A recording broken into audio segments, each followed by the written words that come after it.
Hello everyone and welcome back to NotesNaka. In this video, we're going to talk about hit, miss and fit.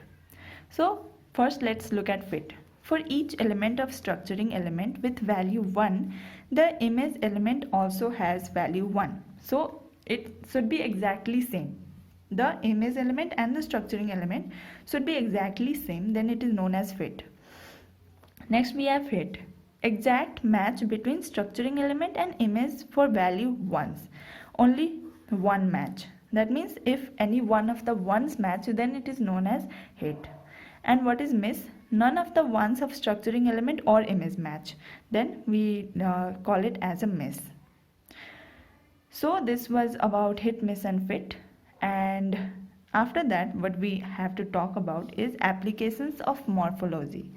So there are many applications of morphology like boundary extraction, region filling, connected component extraction, convex hull thinning, thickening, skeleton pruning, extension of gray level images and noise removal. So noise removal will be talked about in image restoration, and other all we will be talking about in the next upcoming videos. And till then, take care and bye bye.